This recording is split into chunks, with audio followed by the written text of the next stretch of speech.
वंदनीय हिंदू हृदय सम्राट स्वर्गीय बाळासाहेबजी ठाकरे यांच्या जन्मशताब्दीनिमित्त कोल्हापूर जिल्ह्यामध्ये शिवसेना पक्षाच्या वतीनं सन्माननीय पक्षप्रमुख उद्धवजी ठाकरे साहेब यांच्या आदेशानुसार आम्ही सुरुवात करत आहोत। येत्या 2 तारखेला वंदनीय बाळासाहेबजी ठाकरे यांच्या जुन्या आठवणी, त्यांनी केलेले राजकारण, समाजकारण, अर्थकारण असेल, कशा पद्धतीनं काय घडामोडी घडल्या, त्यांच्या जीवनामध्ये कशा कलाटणी मिळल्या, अगदी सर्वसामान्य परिवारातील एक लेखक, व्यंगचित्रकार ते शिवसेना महाराष्ट्र राज्याच्या तख्तावर नेऊन बसवेपर्यंत त्यांच्या राजकीय घडामोडी, कोणकोणते पदाधिकारी, अगदी फिल्म इंडस्ट्रीच्या माध्यमातून त्यांनी दिलेली जडणघडण, ह्या सगळ्याचं चित्रीकरण थोडक्यात म्हणजे त्यांच्या आयुष्याचं संपूर्ण चित्रीकरण त्या बोर्डाच्या द्वारे आम्ही सादर करत आहोत।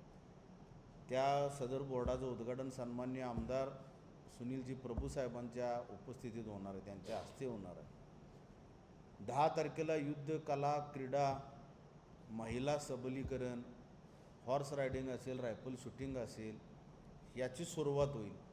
त्याचबरोबरीला वेगवेगळ्या ठिकाणी व्यंगचित्र स्पर्धा, चित्रकला स्पर्धा, भाषणाच्या स्पर्धा, वक्तृत्व कसं करावं या संदर्भात जे काय मार्गदर्शक येतील त्यांचे ते कार्यक्रम, आणि सांगता समारंभ म्हणण्यापेक्षा सांगता समारंभ मला वाटते नोव्हेंबर-डिसेंबर ह्या दरम्यान होईल कदाचित, वेळ आहे त्याला, कारण हा कार्यक्रम अखंड वर्षभर राबवावा अशी उद्धवजींची संकल्पना आहे। तर ह्यानंतर वेगवेगळ्या पद्धतीनं आम्ही हळूहळू वेगवेगळे कार्यक्रम किंवा उपक्रम किंवा जनजागरण आम्ही जनतेच्या समोर घेऊन उपस्थित राहणार आहोत। जून महिना सुरुवात व्हायच्या अगोदर, पावसाळ्याच्या सुरुवातीच्या अगोदर अगदी ठाकरे परिवाराचं चित्रीकरण पोस्टरद्वारे चांगल्या पद्धतीची रॅली, बाईक रॅली राजारामपुरीतून आम्ही सुरुवात करत आहोत। त्यामधून देखील जनजागरण झालं पाहिजे।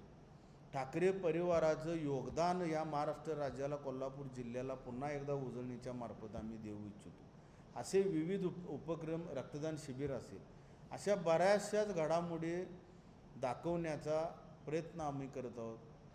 शिवसेना सत्तेत जरी नसली तरी शिवसेना सत्तेत नसताना काय करू शकते हा यामागचा फार मोठा उद्देश असेल।